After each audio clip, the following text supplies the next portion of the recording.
Olá, alunos queridos da medicina. Obrigada, professora Armande, por essa oportunidade de estar expondo sobre o meu trabalho, que vem de encontro com a saúde mental, né? Nessa disciplina tão necessária no curso de medicina. Então, eu sou concursada do município desde 2014. E tem um ano, né, no primeiro ano, eu atuei no CAPS, né, atuando diretamente com a equipe multidisciplinar, mas devido a uma necessidade de atender crianças, né, enquanto nós não tínhamos, né, espaço específico para essa demanda, propus um projeto via Unifimes e via SUS em que pudesse estar montando uma sala para este atendimento. Por que montar um projeto? Porque nós precisaríamos viabilizar materiais lúdicos, pedagógicos, para que essa interação ela ocorresse. Então, nós éramos carentes nessa época desse setting terapêutico. E hoje, né, graças à Unifimes, bem como também essa parceria, né, com a rede, com o SUS, nós conseguimos, né, equipar. Então, quando vocês tiverem oportunidade, né, vocês podem estar indo visitar lá no TOT, na unidade de saúde, onde os atendimentos com crianças, eles tendem a ser direcionados para lá. Então, eu vou contar um pouquinho, né, da vasta experiência nessa área. A minha demanda maior, que digamos assim, de 70%, ela advém da escola, onde os pais começam a solicitar com que os seus alunos eles passam a ter desempenho satisfatório nas atividades. Ou seja, na creche, né, no ensino infantil, tem uma exigência muito grande dessas crianças a lerem, a escrever, a interpretar, a gerar raciocínios mais lógicos, dedutivos. Nas séries iniciais, elas passam por um desenvolvimento psicomotor que é fantástico, que é necessário, né, que vê em muitas das atividades como ativação da motricidade fina, da postura corporal, equilíbrio, discriminação auditiva, cores, que são características essenciais para que, na hora da aquisição da linguagem, né, da escrita, se isso não for muito bem assimilado e trabalhado nessas fases iniciais, provavelmente a criança ela vai ter uma dificuldade bem acentuada quando começar a operacionar, né, na parte mais formal da educação, do ensino. Então, a demanda maior que eu digo para vocês é quando a criança começa lá nos seus 5, 6 anos de idade. O professor, né, ele que tem o contato direto, né, com a criança, ele percebe que ela não está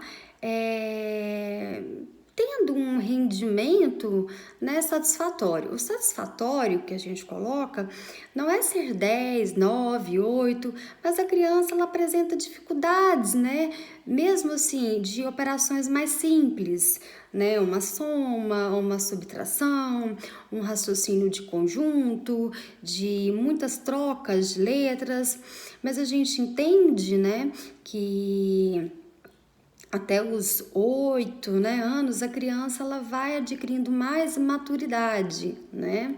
Ou seja, a função cognitiva, né, e a função intelectual, ela passa, né, por uma série de de processo de amadurecimento. Mas é preciso levar em consideração que existe uma aprendizagem que é dada como normal e satisfatória por uma determinada idade.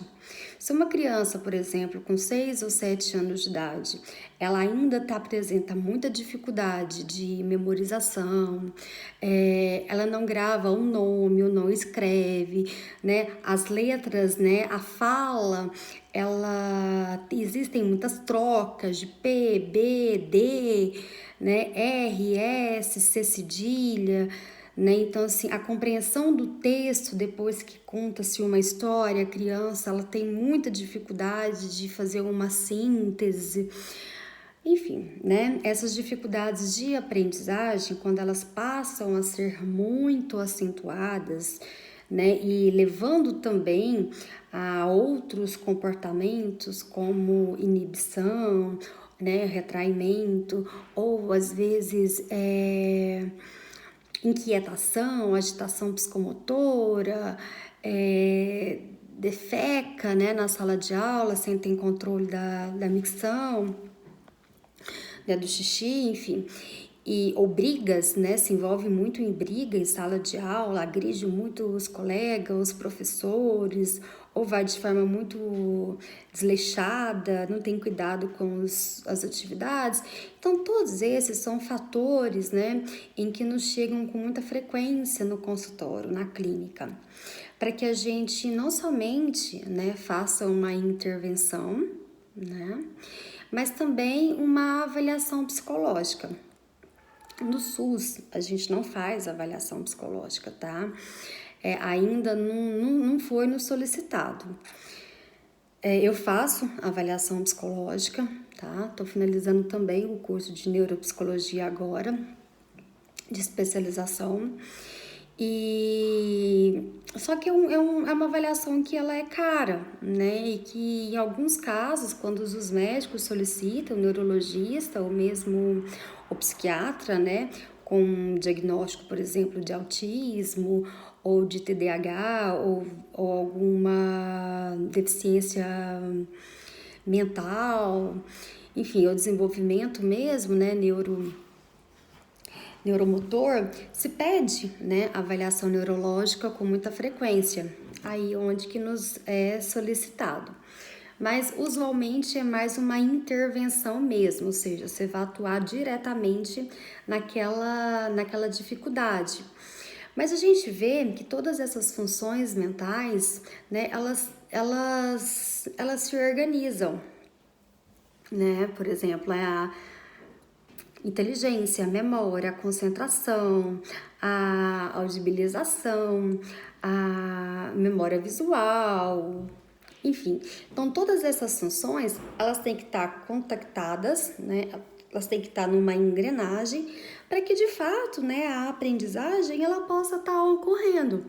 Então, dentro daquilo que a criança, né, ela for apresentar, nos testes psicológicos, na avaliação, ou mesmo naquele relato, né, que o professor faz, ou bem como também que os pais fazem em relação à criança, e a forma como ela interage, né, com os brinquedos e interage comigo, a gente já levanta algumas hipóteses, né, diagnóstica. Mas claro que é preciso, né, ter um conhecimento sobre o CID, tá, e o DSM, tá, um conhecimento mesmo, para que você possa estar fazendo uma intervenção que seja, né, que seja satisfatória, tá? No campo da psicologia, no campo da afetividade, da parte da cognição, né, e do comportamento. Não as questões que sejam biológicas ou fisiológicas. Porque algumas dessas crianças, elas podem apresentar, por exemplo, dificuldades de atenção e concentração, que com, né, o desenvolvimento da idade, né, a criança ela vai estar tendo mais maturidade, né, e mais organização psíquica, até mesmo para focar mais nos seus objetivos e conseguir ter um ajuste, né, pedagógico e satisfatório. Mas na infância ainda eles ficam muito perdidos, né? Ainda eles não conseguem organizar muito essa quantidade, né, de estímulos, essas quantidade de informações. Então, muitas das vezes a gente solicita, sim, tá? A psiquiatria, a neurologia. Quando já chega para mim, né, você já vê que o caso já tá um pouquinho mais grave. E se estiver muito, muito grave, a gente já manda diretamente para o CAPS, porque ali no CAPS vai ter uma intervenção com uma equipe multidisciplinar. Né, tem alguns casos que são crônicos, né, por exemplo, o autista, né, ele precisa dessa atenção, né, psicossocial, né, essa atenção aí que é de TO, terapeuta ocupacional, de fonoaudiologia, de fisioterapia, de um psiquiatra, de farmacêuticos, né, de psicólogos ali, que eles têm acesso a todo, né, a todo o prontuário, vamos colocar assim, do desenvolvimento infantil. Então, trabalhar com uma equipe multidisciplinar, quando, né, a cronicidade ela é dada, aí a gente, né, encaminha para o CAPS, porque acredita que essa equipe multidisciplinar vai estar atuando diretamente. Mas no mais, né, as dificuldades de aprendizagem, elas são muito usuais, tá? Muito comum de neurodesenvolvimento também com o autismo. Mas existem aquelas que são mais 6, 7 intervenções, elas já conseguem elaborar. Por exemplo, às vezes uma separação, né? Uma separação dos pais, o nascimento de uma irmãzinha, algum sofrimento, né, por perda de algum ente querido. Então, essas situações, elas tendem a ser trabalhadas não como sendo crônico, mas por um período, né, em que essa criança ela precisa se restabelecer, se estruturar, né, o seu ego, a sua percepção do que está acontecendo, das variáveis que estão interferindo, que isso está lhe causando estresse, que isso está lhe causando uma certa perturbação, né, e que está gerando um desconforto e que ela não está conseguindo se adaptar. Então, aí é um trabalho, por exemplo, né, em que eu também vou estar atuando. E que esse é bem mais simples de ser trabalhado, né? Não precisa de mobilizar tanto a equipe, né, multidisciplinar. Algumas outras questões também em que a gente trabalha, né, que eu trabalho muito, que são crianças vítimas de abuso sexual. Elas têm uma incidência elevada, né? E é delicado, né?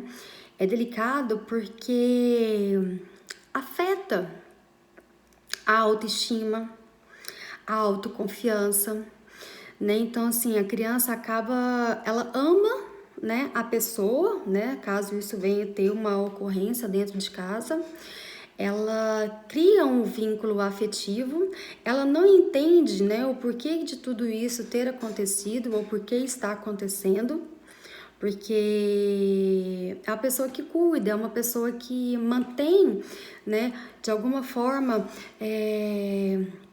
contato, né, carinho, não é violência, né, muitas das vezes. Ai, segui são os erros, hein? Tem que editar.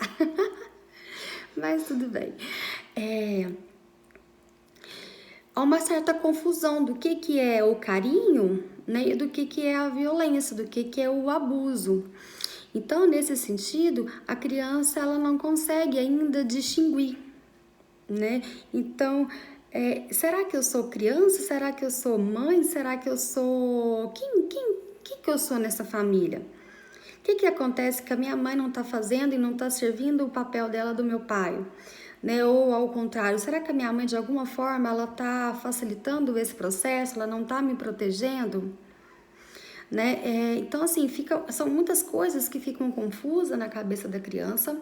A gente não sabe, você vai denunciar, né? Você não tem que denunciar, você não tem prova para fazer uma acusação, né? O que você pode fazer é que a criança ela tá, né, dando indícios, né, de um ambiente que não está lhe trazendo a proteção necessária para o seu desenvolvimento. Isso está gerando uma série de angústias, né? Seja raiva, seja questões da própria sexualidade, Desconfiança, medo, né? Medo, por exemplo, da mãe estar olhando para a criança de uma forma feia, né?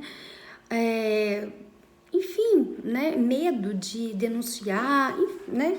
Então são questões bem delicadas também que nós psicólogos, né? A gente trabalha, né? Junto com a criança para que, né? De alguma forma ela consiga se posicionar, né? Olha, eu não quero que faça isso, que continue, né? Isso aqui é meu, não é seu, né? Então assim, né? Que ela realmente que ela tenha, né, coragem ou que ela consiga, né, de alguma forma se defender ou se proteger, tá? Sem ter maiores complicações para o desenvolvimento social, afetivo, de aprendizagem, enfim. Então, esses são alguns dos casos mais usuais, né, mais típicos em que eu trabalho, tá? Com crianças no SUS, tá? Trabalho com abordagem psicanalítica, de Piaget, de Aberasturi, de Winnicott. Então, assim, são muitos os teóricos da psicologia que nos dá suporte para compreender essas fases do desenvolvimento. E tá aí, né? Essa é a minha atuação, uma síntese só da minha atuação enquanto psicóloga, tá?